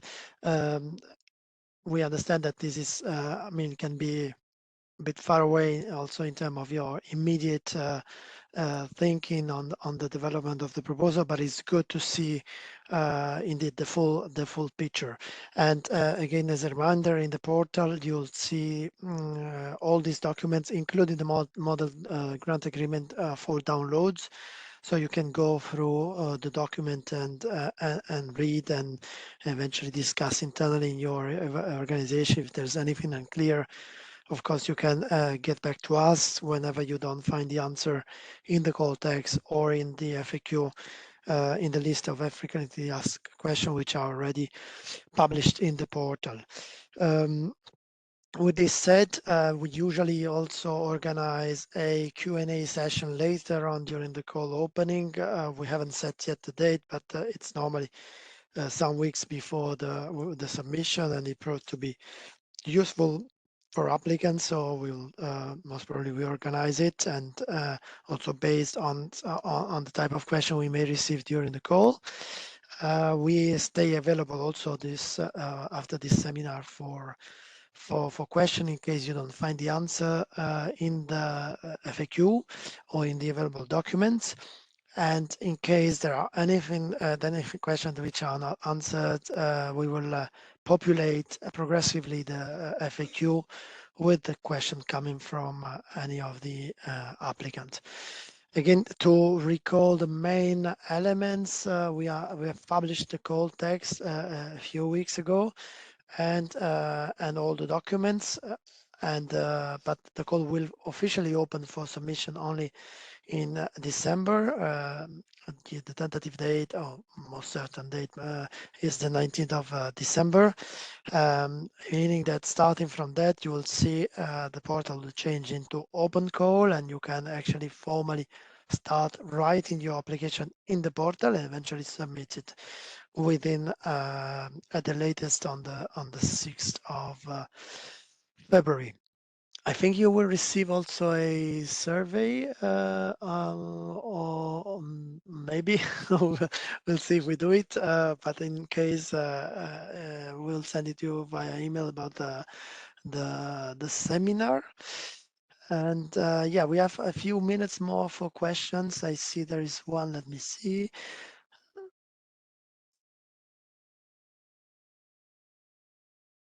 So the first question, what score will a project plan in the design and build model receive the maturity criteria? Will it meet the minimum point of 3? That's the crystal ball question.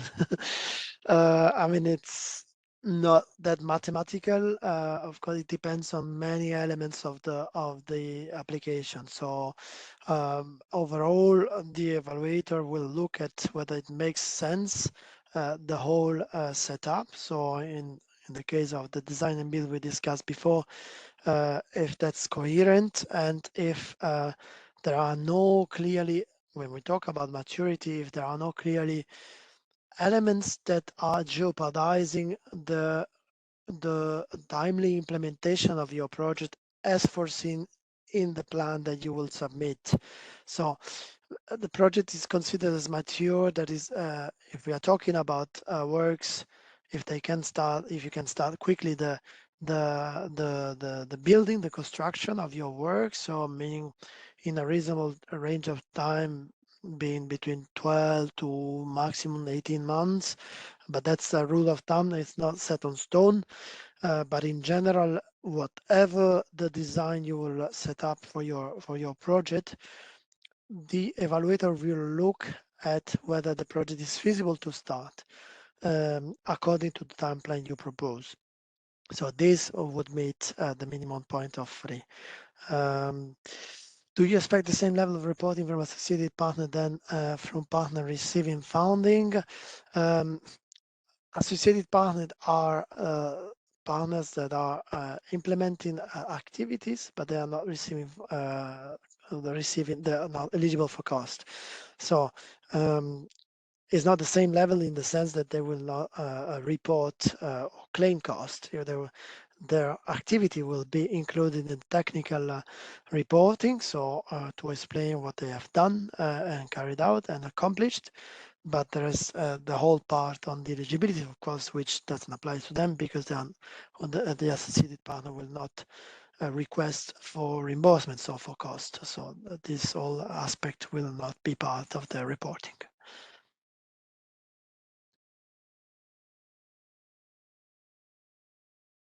So do the application attachment need to be electronically signed before they are attached?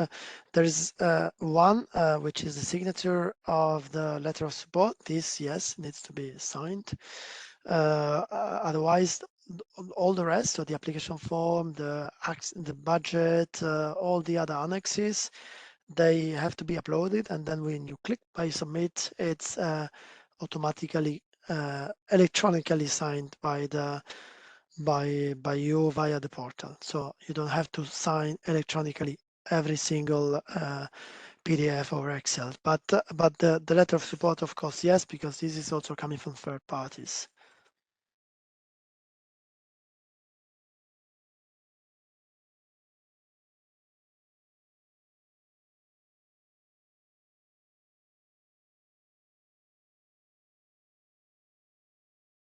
Okay, that sounds clear.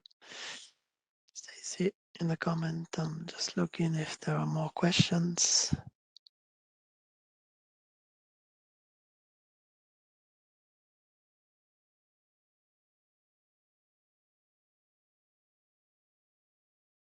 Maybe one point to recall is that in our webpage of CBRS, you'll find the contact points from member state, the list. Actually, it's been currently updated. So if you look for it, I'd rather ask you to have a look next week. Tomorrow we will have a meeting with the contact point, but just to recall that in case you need the assistance to for the cooperation agreement, in case you are submitting for works and you don't have yet a cooperation agreement signed, or in general, for regardless studies or works, you need to have the member state letter of support. They can also help you. So that you will find a list of contacts from each of the member states, and you can get in touch with them. I think it's actually a good practice to signal that you are working on an application form in the framework of this call, regardless whether you need eventually a support from the contact point, so that they are aware there's something that's going on your project, and in case they can be more reactive in case you need them later on, eventually closer to the goal deadline, as sometimes happens. So yeah, I think I would rather encourage you to get in touch with them anyhow, to signal that you're working on it. We still 2 more minutes. Last burning question. We ought to give you, we didn't touch during the info day, but also to recall the wider picture in case you think you will not manage to, in the end, submit an application this year, or you decide not to go for it for any specific reason. In that case, you know that you are in the CBRS list and will stay as long as the project continues its implementation as foreseen. So you can always come back in the next call as well. So you're not losing the possibility. You can apply this time round, be rejected for whatever reason, and reapply next call. So there's nothing, it's not detrimental to your future chances to be selected. So yeah, this is the usual type of yeah, and maybe the last point we didn't say. I mean, the call text. You have seen there is a call budget of 50 million euro, which is an indicative budget. So there is some flexibility there. So don't take it as a hard figure there. So it's up to the Commission to decide on the selection, but in case there are very good proposal and eventually the total requested budget is slightly higher, the Commission has some flexibility to go to a higher commitment. Okay, so I think it's 5 o'clock. I see no more questions. We will send you anyhow the yes, there is a question. In case of model approach, dividing the project into at least 2 modules submitting to subsequent work scope, how much should we focus on the description of the entire project in each module application? So you can I would suggest that in the some aspect of the application form, you have the opening part where you have to give the background. You can explain what is the wider picture, and but then focus on what is the project you are proposing on the action. That's very important. What should not happen is that it is not clear the scope of the project you are submitting for funding. So you have to be very, very clear what are the activities you are going to ask for money in this frame of this call, without any, there shouldn't be a unclarity there, because this is one of the factor of weaknesses in the evaluation. So give the wider picture, but be very clear what is the wider picture and what you are proposing in this action. You're welcome. Okay. Good. We will send you via email anyhow the PowerPoint. They will be published in the website, both the recording and the PowerPoint. You can already access to all the material in the FAQ. And if there's any novelty of the call, anyhow, being this call restricted to the project already having received the CBRS status, we will also get in touch and keep you informed. And possibly we will organize also a last Q&A session and after the Christmas holidays. Recalling you, the deadline is the 6th of February. Good luck, everyone. Thanks for being staying until the very end, and we stay in touch for the upcoming weeks and months. Many thanks.